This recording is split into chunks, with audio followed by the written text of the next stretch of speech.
Oh man, the blue-black Sakazuki. You know, there's a reason why it is probably one of the most played meta decks of OP5. It is powerful, but also fun to play, and it is not, completely on autopilot. So, hey guys, welcome back to another episode. My name is Mobby, and we have another One Piece deck list for you. This is for my version of the Sakazuki that I've been playing lately. Now, as always, this is just my own little cook here. Feel free to add cards, remove cards, especially cards that I have either 2, 3, or 4s of. You can add more or less if you choose so. So let's start with the Sakazuki leader, then we'll talk about the attackers, the blockers, the 2K counters, the utility cards, and then the action event cards. So Sakazuki himself, blue-black leader, 5000 attack for life. Activates 1 per turn. You may trash 1 card from your hand to draw 1 card. Extremely powerful ability. With the deck that I'm using here, I highly recommend doing this always if you can. You need cards in your trash to activate a lot of the card's abilities. And when you attack, make sure you do this in the correct sequence. Give up to one of your character's -1 cost before you can activate some other things we have here. So very powerful leader in terms of able to lowering the cost for simply attacking, and for no extra cost, just draw a card by trashing 1. Very powerful sifting. So let's start with the attackers. These are your bread and butters. They're going to enable you to win the game by destroying characters and attacking the leaders. This is Hina. Very, very, very powerful card. This is insane because when I purchased Hina for the first time, like a couple of months ago, of STO6, she was like couple of cents. Now that she's being used in a lot of decks, she went up a couple of dollars in price. So you never know what's going to go up in the future sets. So Hina, 3/5, no counter. However, the ability is very powerful. On play, give up to one of your opponent's characters -4 cost during this turn. It allows you to get a lot of combos off. I highly recommend running at least 3. I'm running 4 in my deck. Now, we're running Kobe. This is a 3/4, 1 counter card. On play, trash 1 card, KO up to one of your opponent's characters with a cost of 3 or less. It might seem like a high cost to trash 1 card to get rid of a 3 cost, but you can get rid of a blocker, or you can lower the cost to get rid of a higher cost stuff. However, we're only running 1 because this deck relies on you primarily trashing cards and bringing them back. So we don't want to do it too often, but maybe every once in a while. So that's why I have 1 here. Next up, we're running 4 Rob Lucci's, the bread and butter, the 100%er of this deck. Absolutely, you are going to need 4 of these. And luckily, this card is not that expensive as of recording this video. Maybe like $3 to $4 a piece. So 4/6, no counter. On play, place 3 cards from your trash to the bottom of your deck in any order, which is the reason why you always want to be trashing cards with Sakazuki, because you're going to be putting them back there to activate abilities. KO up to one of your opponent's characters with a cost of 2 or less, and up to 1 that's 1 or less. Doesn't have to be rested, simply the cost has to go down. So even if you're able to KO 1 person, instead of trashing a card like you do with Kobe, you simply put them back under your deck. Very powerful, very, very, very powerful, and more often than not, late game, you might even able to be KO multiple characters, especially with the cards you're going to see later. So highly recommend 4 of these guys. 4 Rabluchis. Next up, Kuzan. Just a staple in most black cards. Doesn't even have to simply be a navy deck. On play, draw a card. So you put a body on the field for drawing a card. And you get a card draw. Very, very, very powerful. On attacking, give up to a character -4 cost. So this is super good because it's a continuous thing. You don't have to do an on play thing. It's an on attack. So he acts as a somewhat blocker as well. If your opponent knows that you want to be lowering cost, they want to get rid of it. So really good. I highly recommend running 3 to 4. Unfortunately, I only have 1 because I pulled 1. And they're kind of expensive nowadays, like $20 plus. So if you have them, play 3 to 4. Absolutely. I'm running 1. To replace the persistent on effect, I'm running some Sengokus. Now it's 1 more cost, a little bit more powerful, and it has 1k counter. Except it doesn't draw, but it has a -4 cost, once again persistence, and it's also a navy, so it's searchable by my utility card. So if you don't have Kuzans but you want that persistence, I say run a couple of Sengokus. I'm running 2 of these and replacing instead of 3 Kuzans. But yeah, Kuzans are just way better. You get that card draw. Next up, towards the late game here, we have a 7-drop Borsalino. I'm running 4 of these. It might be too much, maybe run 3, but I'm trying 4 right now. 7 cost 8,000 power on play. Place a character with a cost of 4 or less at the bottom of the owner's deck. It doesn't KO a person, so you can you can bypass safe from KO effects. It's just throw them at the bottom. Now, even if you play this in a non-Sakazuki deck, removing a 4-drop for nothing is really good. But because you have this leader, if you simply just attack with him, lower someone down from 5 to 4, and then do that. But if you have other persistent cards, hey, even better, right? This is really, really, really, really solid. Highly recommend. They're really cheap. I don't understand why they're so cheap. Maybe because they're only using Sakazuki right now, but later on, I think they might be used in more different decks. So get these, really cheap. And now for your boss monsters, we're only running 2 of these. And the reason being is because Sakazuki is very good at cycling through the deck. So if you need the cards, you're going to get the cards later on. Alright, but anyway, this is the newly released Secret Rare Kaido. So it's not searchable by Navy, but its very powerful effect is draw 4 card if your opponent has 3 or less life cards. Now, if you didn't get completely crushed, and your opponent most likely is going to have 3 by the time you're able to summon this, drawing 4 cards, so good, so freaking good. So yeah, I'm running 2 of these. Might change it to 3 later, depending on how much more. But we got to do a little more practice with the deck. So those are the attackers. Now we're going to move on to the blockers of the deck. We're starting with the also bread and butter. You want 4 of these in the deck, 100%. This is Rebecca from Dressrosa.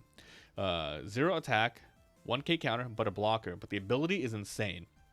Add up to 1 black character with a cost of 3 to 7 other than Rebecca from your trash to your hand. So just to simply look here. 1, 2, 3, 4, 5, 6, 7, 8, 9, 10, 11, 12, 13, 14, 15, 16. There's already 16 different cards we can get. Sorry, black characters. So minus the Sakazukis there. So 13. There's already 13 different characters you can get, and that's not even counting the other cards we're about to go to. You can grab those, add it to your hand, but if they are a 3 cost, you can summon it right away.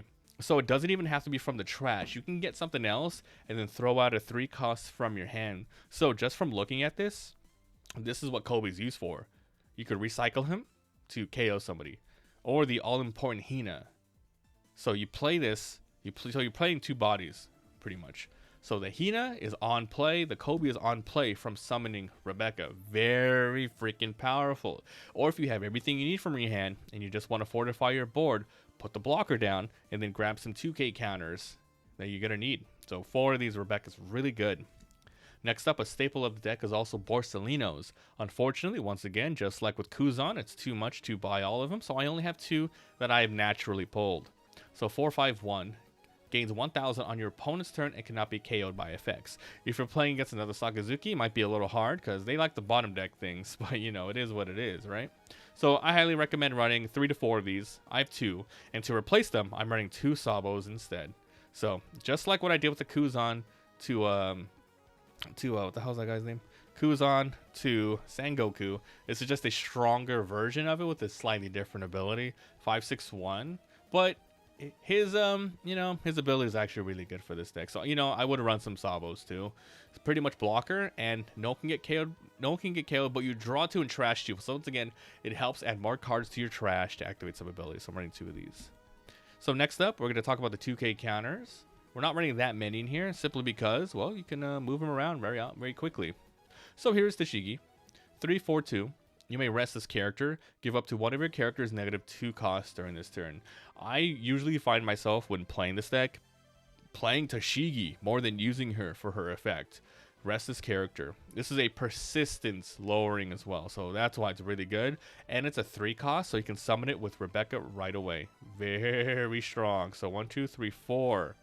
4 Tashigis. So powerful. Okay. Next is Suru. Give up to one of your opponent's characters -2 costs during this turn. Really good on play, lowering the cost. Also a 2k counter.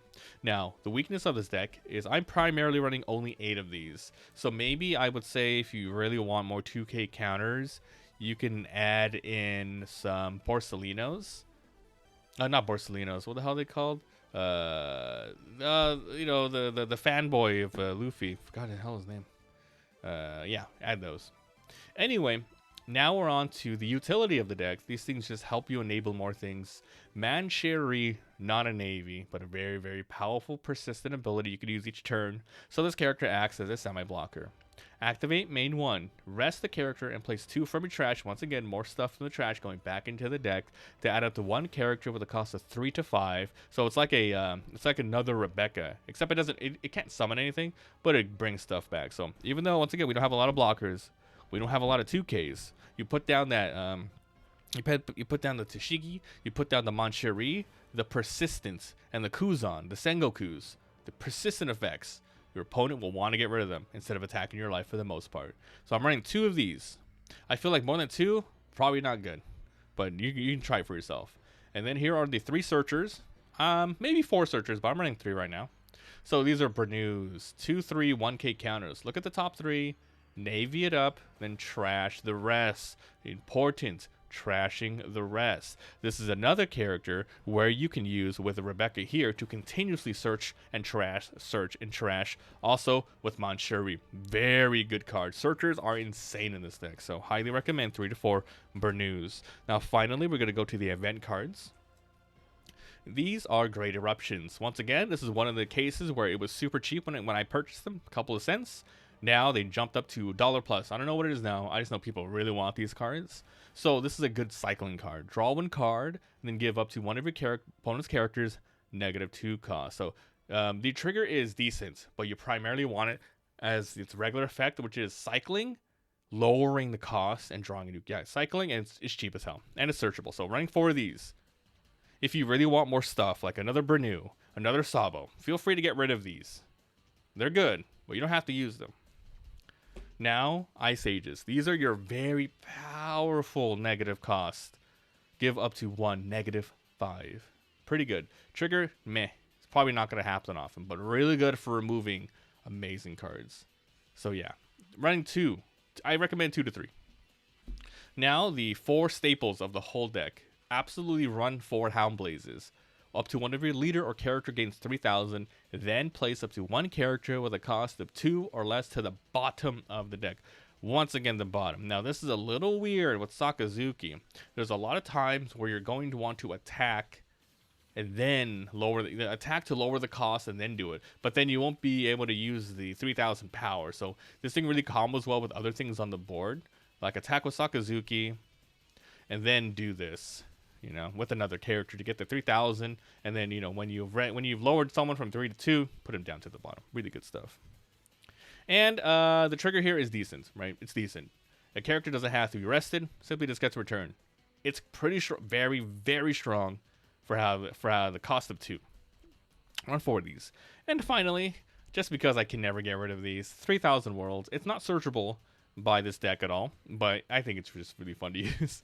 1 character, 5 or less, to the bottom of the deck. So yeah, if you don't have Hound Blazes, maybe you don't want to use too many of these Great Eruption cards, I would say add 2. 2 of these are really good. Or remove this one and just add a Red Rock. Red Rock or 3,000 Worlds, if you love removal, I'd say put them in here. So that is the deck. Sakazuki is not an auto-win character. It requires a lot of practice and a lot of thinking. But that's because it's strong. It's a strong character. So I can see why people love to play it. It's very strong for that reason. A lot of ways to play it. So if you guys enjoyed, like, subscribe, all that good stuff. Let me know what you're running in your deck, what you would remove, what are the best cards here that are a must-have that maybe people haven't put on here. And that's it. Thanks for watching, and I'll see you guys next time. Bye.